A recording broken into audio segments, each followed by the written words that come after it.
Please subscribe Ito Money Vlog.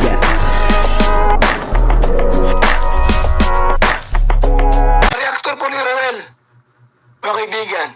Ito Money Vlog.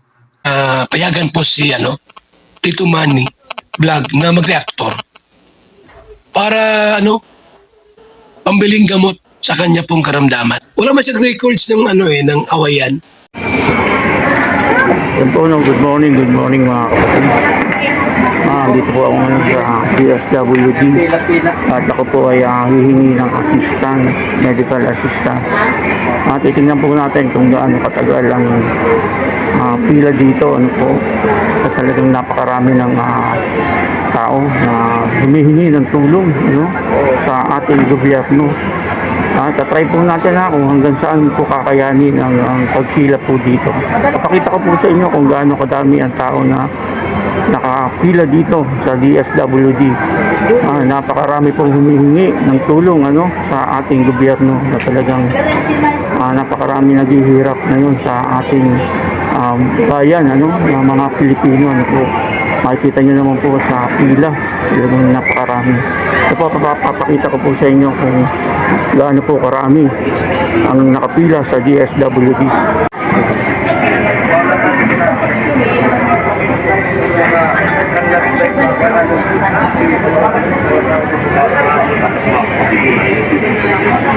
Yan po, nakita nyo kung gaano po karami ang nakapila sa DSWD. At tatapusin po natin yan, titingnan po natin kung kaya natin maghintay. Paano po yung mga talagang may sakit na naandito ngayon, na naghihintay. Yan po, yung mga high blood, high blood. Yan po, yung may mga sakit na nervyos. Baka nervyos, dahil sa dami ng naghihintay ngayon, nakapila dito sa DSWD. So, titingnan natin kung paano yung pamamaraan ng DSWD, kung hanggang saan o anong oras matatapos itong ating pagpila. 11 plus 11 na po, hindi pa rin po kami sa pila ngayon na talagang napakarami pa po ng tao, siguro mga alas 2 bago ako makarating doon sa step 4, kasi step by step, step 1, step 2, step 3, step 4. Yung step 4 doon ka na makakakuha ng medical assistant. Time check 1 o'clock. Ayun na nga po, nandito na po ako sa bahay, at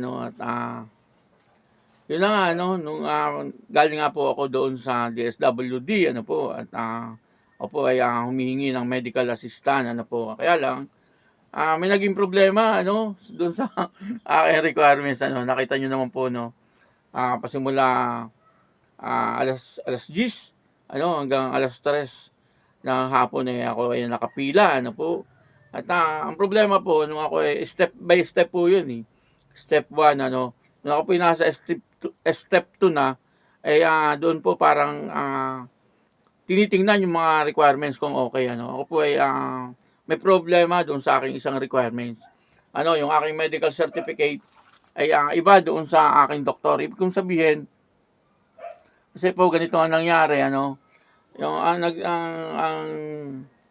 nagpa-doktor po ako sa isang private, isang private na doktor, At siya po ang pa-laboratory sa akin, nagbigay ng reseta, Sa madaling salita, siya po talaga yung doktor ko, Kaya lang, ang problema, nung kukuha na po ako ng medical certificate, siyempre, private po yun, Ako po tawag dito, magbabayad, parang gano'n, siyempre, nagtitipid po ako kasi, siyempre, nagagamot po ako, ang dami ko pong kailangan na gamot, sa araw-araw ay talagang medyo nakakarindi, yung pambili ng gamot, kaya nga humihingi nga tayo ng medical assistant sa DSWD kasi na nga po, halos siyempre, kinukulang tayo sa pambili ng gamot.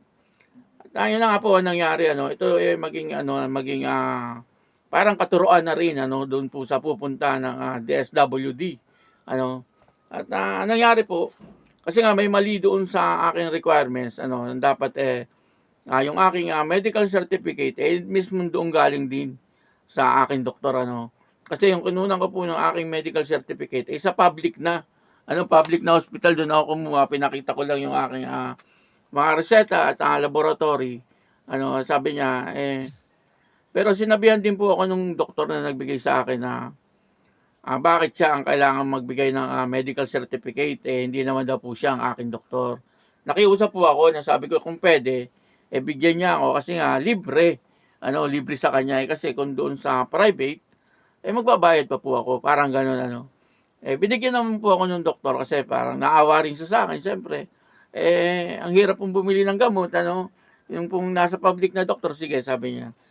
Yung pong binigay niya sa akin medical certificate, binase niya po doon sa aking mga reseta at aking mga laboratory. Binase niya rin doon. Siyempre, yun po ang isusulat niya doon sa medical certificate. At okay naman po, kasi licensed doctor naman po yun eh. Ang problema lang po, pagdating doon sa sa DSWD, ayaw po nila pumayag. Ayaw po nila pumayag na bakit daw yung aking medical certificate ay parang hindi parang talagang iba.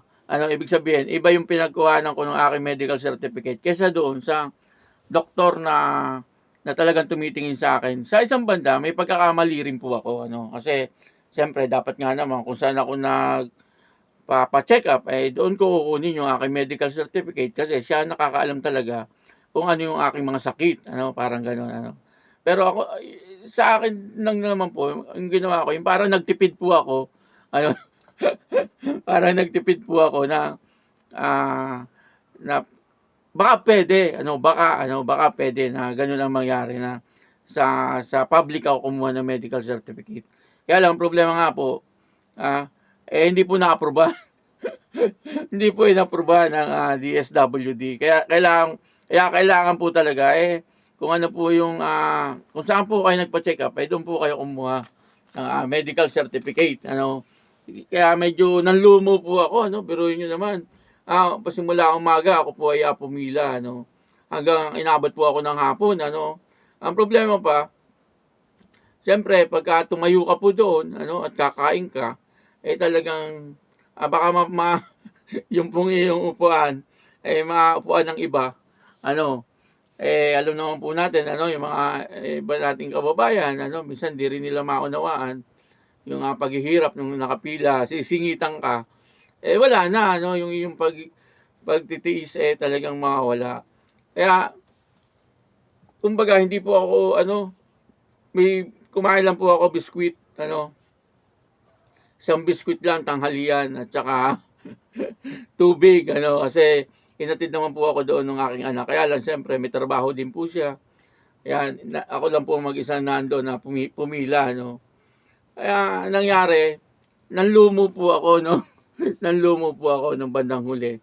Na-reject nga po ako, Pero hindi naman po totally reject. Kasi, pwede pa naman po akong bumalik sa, sa Monday, Kaya lang, kukuha po ako ng medical certificate, doon na po sa aking doktor, Pero sabi naman po doon, diretso na daw po ako doon sa step 2, parang papipirmahan na lang, yun na, okay na. Kaya ganun po, doon po sa mga kumukuha ng medical assistant sa DSWD, dapat po ay kompleto ang inyong requirements, kung ano po nakalagay na requirements doon, yun po ang susundin natin, kasi sayang lang po ang inyong paghihirap, kasi mahigpit din, mahigpit din po doon talagang napakahigpit. Ako po talagang nakiusap. Nakiusap ako na kung pwede payagan na makalusot. Makalusot, tawag dito. Ay maging okay na yung aking kinuhang medical certificate. Kasi medical certificate din naman Ang problema lang, magkaibang doktor. Medyo sa isip ko, medyo may pagkakamali din ako. Pero, parehas naman po license Hindi naman po magbibigay ng medical certificate yung doktor, di po ba? Kung hindi naman po nakasaad doon sa nakita niya mga reseta at mga laboratory ko. Kumbaga kung ano yung binigay niya medical certificate, yun din naman ang nakalagay doon sa aking reseta at laboratory. At lahat naman po yun, nakapile doon sa aking requirements. Wala po hindi po hindi po pinalusot ano, kaya parang sayang yung pila ko ano. Kaya lang sa Monday babalik po ako doon. Okay na po, alam ko na kung ano po yung kulang ano, kumbaga dire-diretso na yung proseso ano. Ito naman po para doon sa mga gustong kumuha ng medical assistant doon sa sa DSWD ano, paalala ko lang po ito na dapat kung ano po yung nakalagay doon sundin po natin ano, nang sa ganon ay hindi na po kayo pabalik-balik ano po. Importante po diyan yung ID, ano, national ID o kaya voters ID. Basta po yung mga ID na government ID. Parang gano'n ano, yun po ang mga importante ano. Dalawang Xerox po noon ano, kailangan po isang ID lang. Ibig kong sabihin, kung ang ginamit mo national ID, yun lang po ang ilalagay mong ID. Dalawang Xerox po noon. Ano, tapos yun mga iba pa pong requirements na sinasabi po ng DSWD ano. Kaya yun po no, at least meron po tayong natutuhan ano na talagang sa sunod kung kukuha pa uli ako ng medical assistance, alam ko na ano po ang talagang kung ano yung aking gagawin ano. At nakakatuwa din siyempre. Kasi siyempre meron tayong natutuhan ano sa pangyayaring iyon. Ang medyo sumama lang ang aking loob doon, siyempre yung pumila ka ng umpisa umaga, pumila ka po ng umpisa umaga, tapos alas 3 na, nung ako mag-aalas 3, nung ako po na-interview na-reject, reject po ako. Nakakala ko yung aking requirements kompleto na, pero hindi po pala pwede yung isa, Isa lang naman po yung medical certificate. At yun po ang asikasuhin ko sa Monday. Kaya yun po, maraming salamat po sa inyong lahat. Ito po ay paalala lang sa lahat ng lalapit sa DSWD, dapat po kompleto ang inyong requirements. Ano po, maraming salamat po. Ako po si Tito Manny Vlog, nagsasabing God bless you all. Diyos mabalos.